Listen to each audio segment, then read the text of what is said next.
we talked with, okay, when we were talking with Dr. Topchan on what is the best way to start the discussion here, and he, well, of course, the key for us is the faculty and the students and how to make them happy. And of course, this all matters.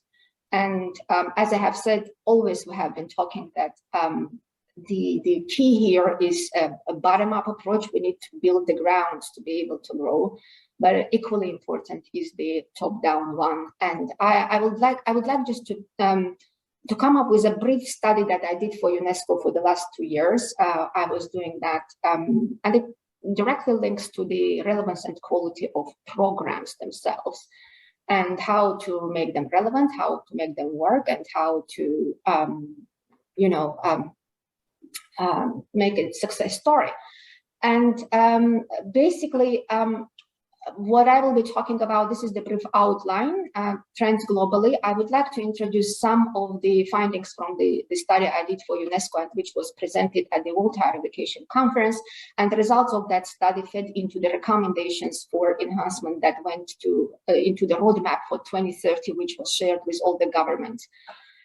It is one of the 10 things, and I will talk more about it later on. But at this point, well, I want to start with the findings I had because it closely links to the situation in Armenia as well. And then I would like to, I have a brief talk about the core, the program that matters, and what actually matters for the success of the programs and what we are lacking in Armenian context. And then I would like us together to explore what is next, how we can be of best support for Armenia. Basically, well, I know that we're all in education, and we all have been reading from the research in education for recently what is going on, and we have been hearing a lot about the diversification at the institutional level. But very few, very little research is there about the diversification at the program level, and it's an emerging case, and especially the core that matters. So what is it that works now? But my first degree was in history, and I would like to, I always do the historical links. I always try to see, look at everything in perspective to understand where we are. But, well, first of all, let's look at the history development of education. It's just a brief thing just to link what is going on at this point. We had 3 tech revolutions in education. And basically, the first tech revolution was when the alphabet was introduced into education. The second tech revolution when the mass production of books was there. And then the tech revolution in ICT era. So in Middle Ages, as we see with tech revolution of alphabet and books, the currency of education, the trading system, we paid to get, we paid to get something from education. That was the information we paid for. So the currency of education was information.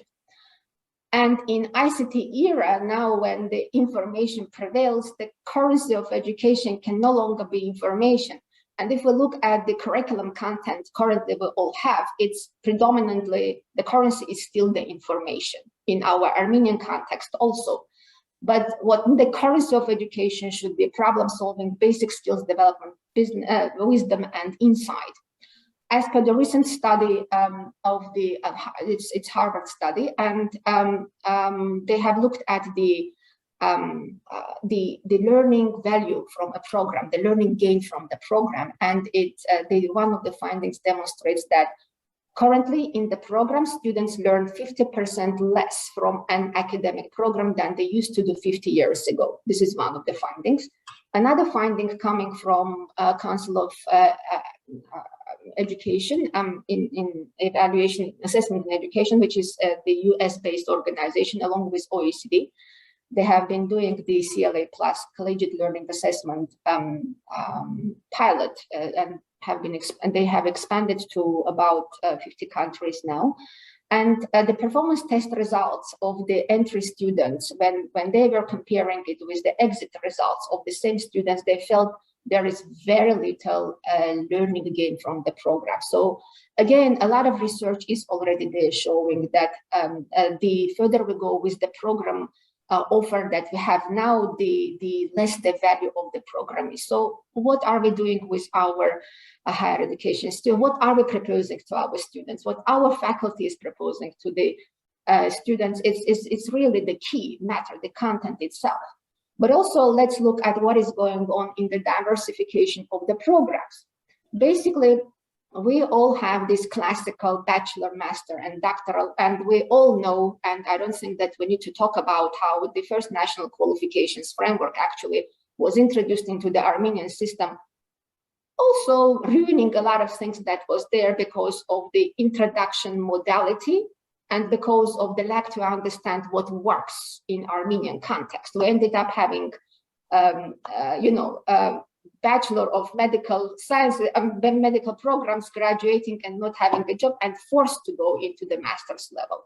And then we moved on to changing that approach. So no research was laid under this qualifications framework we introduced, and we ended up copying and pasting things and ruining the system. The same with Bologna. And well, this is the classical model that is globally in place. And with this classical problem, everybody had an issue because it's basically time-based curriculum, which forces the student into education and forces them to stay in education within that time period. And if you are not staying there, you are either a dropout, regardless of your IQ, regardless of your knowledge level, you are either a dropout or you stay there in that time span and you graduate. So there was a problem. And what recently the systems came up with is shorter degrees. And some of the advanced systems in Nordic countries started introducing pre-master, post, bachelor's or short degrees over there. So there is an emergence in short learning programs. And but this is all in terms of the formal education. Apart from the formal education, we also have alternative education, and I am happy to see the representatives of non-formal education proponents in the audience, because alternative education is also emerging there. We start having these micro-credentials, and how do we deal with micro-credentials? How do we make sure that this is carried over? How do we make sure that the students could use the micro-credentials actually as a building blocks for a bigger micro-credential? This is also another emergence over there that is not considered in the formal qualification, is not considered for recognition as a qualification. It doesn't count for anything. Well, in the formal environment, most of the industries now have moved into recognizing those alternative provisions rather than the formal, because they lost all the hopes. But as the study demonstrated, the skills gained from the alternative education also lack the theoretical background that is formal education offering. A lot of, from Google, from Microsoft, and from Amazon, providers, when we talked to them during our study, they said we're happy to engage all those skilled, employees, graduates of alternative provisions, but all of them are lacking the theoretical basis, which are also necessary, which are the soft skills, which are soft knowledge and soft skills, which are necessary. So now we have rapidly increasing demand for flexible learning pathways. And let's just convert it into the Armenian higher education environment. What are we doing for this? How does our system support this? And I started my discussion, my introduction, saying that multiple factors contribute to the success story. And we cannot just go to the faculty only or to the student only and start putting a blame or, start fixing the student and faculty level. We have to fix the system. It's a major problem. And it's not only the problem, by the way, in Armenia, it's a systemic problem everywhere else. But in the case of Armenia, this is a doubly so a problem, because in case of Armenia, apart from trying to catch up with this all diversification, with all these new modalities and the innovation, as Tamara mentioned, that it's critical for us to go into innovation, we still have to revive our education. I would say that our education system, as I know it, it's declining rapidly. It's going to the dead end. So we need to still think about how to revive it. and then alongside with it also think about the innovation. But let's see at the factors that contribute to the quality of education and to the core of education and to the relevance and quality of programs, because this is what we're talking about, the core, the content of the delivery at higher education institutions or are in higher education, formal and informal. And I would say that higher education is no longer, we all agree that higher education is no longer limited to higher education institutions. It's a broader system that we have to identify, define, and acknowledge and take to recognition pathways. So when we looked at the study, I mean, globally, what are the problems? Why the programs are reducing in quality and in relevance, and they are rapidly going down? The core of the problem is curriculum itself. It's time-based. The time-based curriculum is the problem, because the time-based curriculum it entails that, well, one model fits all. Everybody needs to stay in the same curriculum for the same period of time, regardless of the level of the talent, regardless of anything else. Predominantly theory dominated, basic skills lacking. All the students global, I mean, the focus group with the students we did globally, they said that we go out of higher education without the basic skills. Inadequate teaching, learning, and assessment methodologies. This is no, I mean, for maybe those teaching, learning, and assessment methodologies were good for the era of education when the information was the currency. But now the information is the skills, competencies, analytical thinking. So those teaching and learning methodologies, they're no longer irrelevant. So what do we think about this? How to make sure that this works?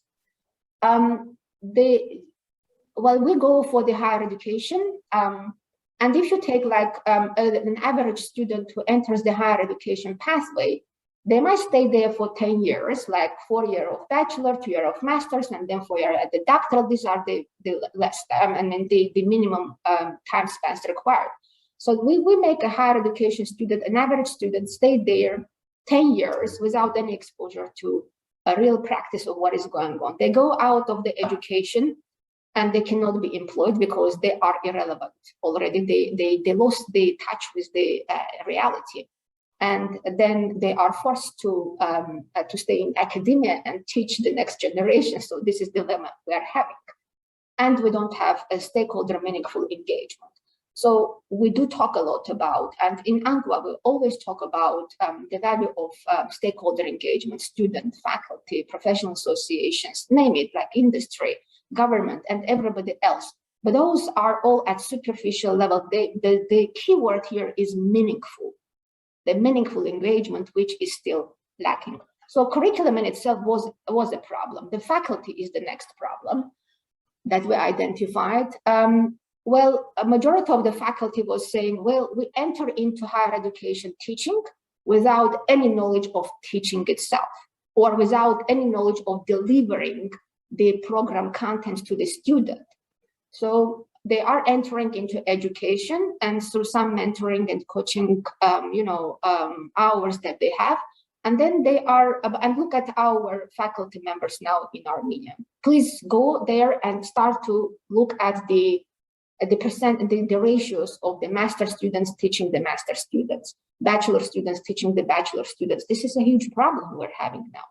So if we look at who is teaching whom, then we will see that, well, this is how we are degrading the system.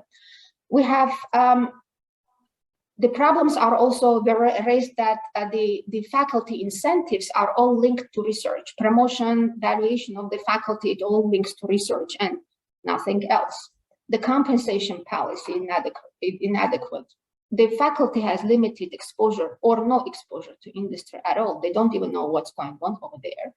And there are also regulations which are preventing the industry engagement of the faculty. The regulators are the key.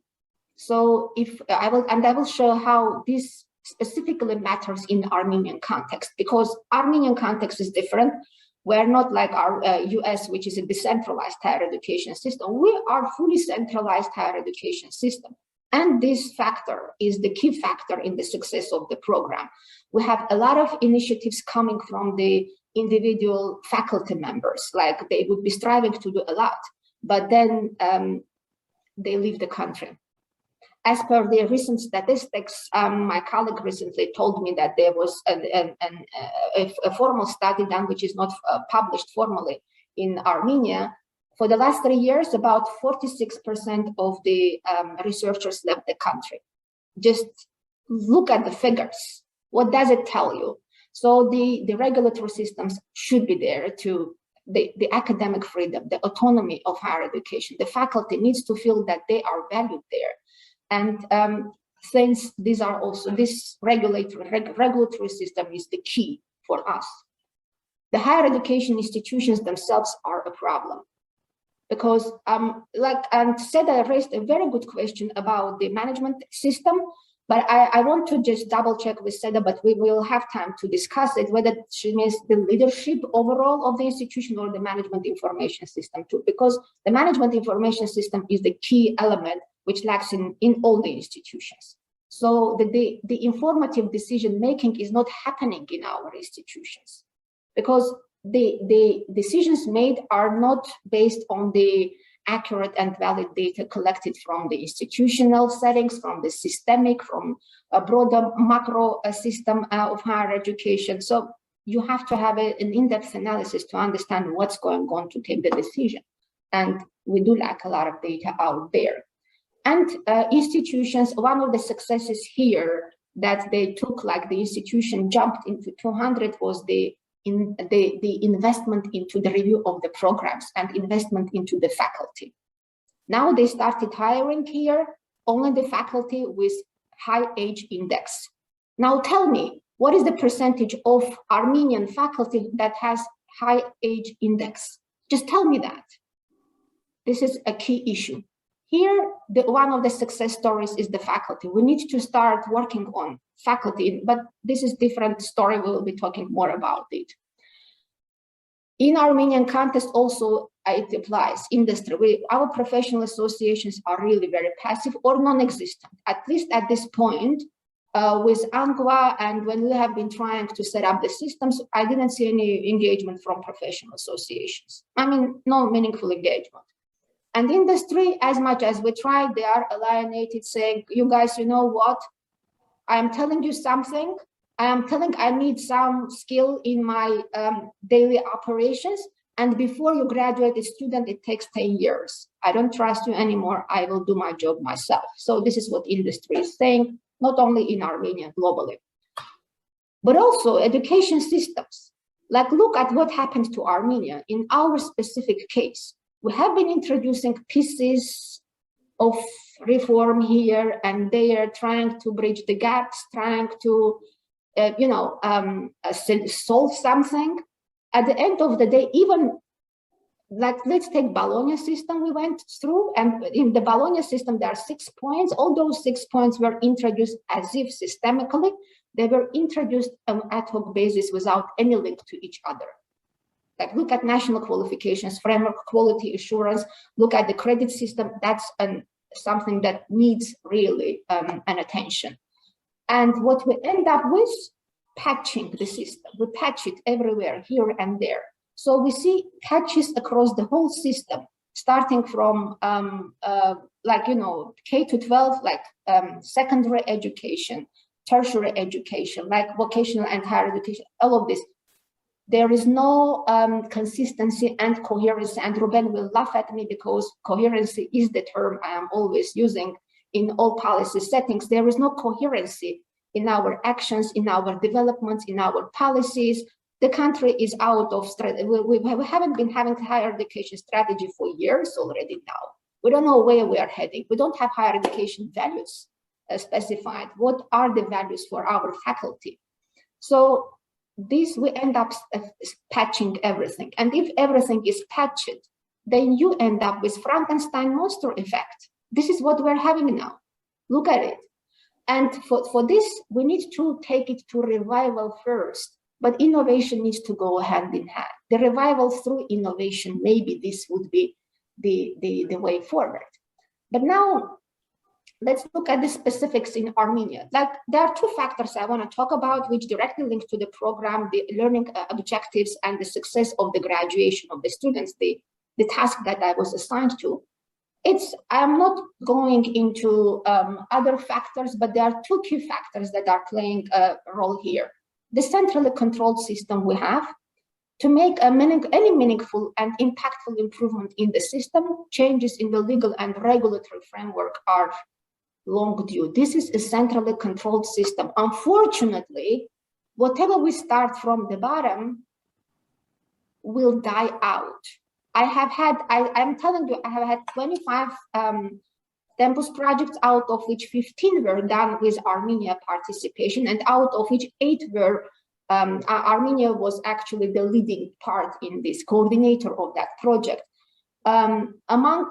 Through those projects, we even tried in the Armenian Pedagogic University, we tried to introduce the model of a master level for educational leadership and administration, starting really nicely with like mobility insured with UK universities and others. After the project closed, it died out. It died. I don't think that it exists now, but the intentions behind it were really very, and they were linked to the model that I was so much encouraged at the University of Pennsylvania when I was a master student there. And, it doesn't work. We need to fix that. Qualifications. Let's look at our qualifications framework. It all links to the program. The programs we develop, the objectives we develop and deliver to the students. We have national qualifications framework, which is irrelevant at this point. It doesn't serve our needs. We have state standards, which is the Soviet պետական չափորոշիչներ, still in place. We have licensing requirements. We have, tell me, we have everything else there. So how do we, what is it that we want to do with our programs? How do we want to build our programs? We don't have a clear understanding of what we want to achieve. And linked to that is the recognition. We have, if the qualifications framework is lousy, then your recognition will be lousy. The recognition issues related to the learning programs themselves, the short learning programs, if they are any. I know there are some short learning programs in Armenia which could be classified as micro credentials, but there is no recognition for them.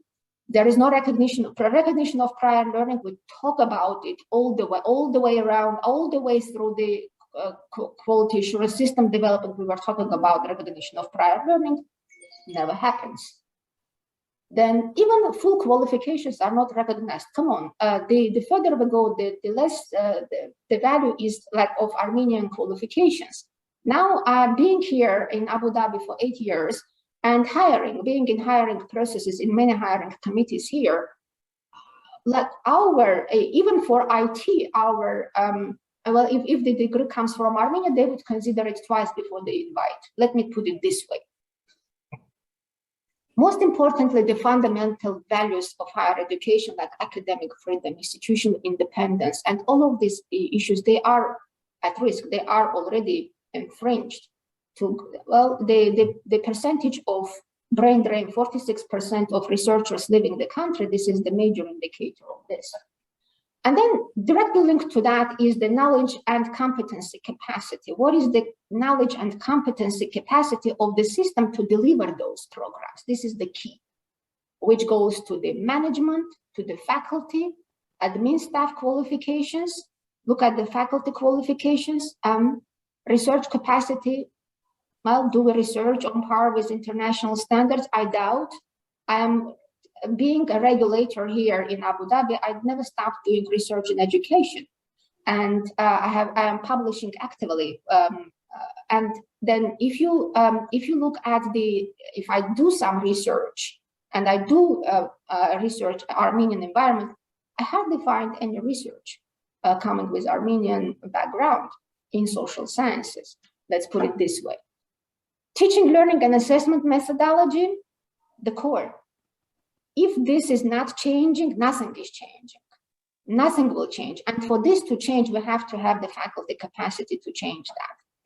And most importantly, Well, when we talk at the recent conference in International Conference of Quality Assurance Providers, one of the WASC the president of WASC said, the Western Association of colleges, this is accredited regional accreditor for US. They say that, well, we have to understand whether what do our students learn. And my question was, well, it's not only what the students learn. You also have to research on how the students learn. In all the workshops I have been delivering internationally, when I ask which of you knows how your students learn, how have you done a research in this? Non-existent. In Armenia, do we know how our students learn? We don't. If we don't know how our students learn, if we don't know how the faculty teaches, how are we going to improve it? This is the key. And whatever we talk, if this is not changing, nothing is changing.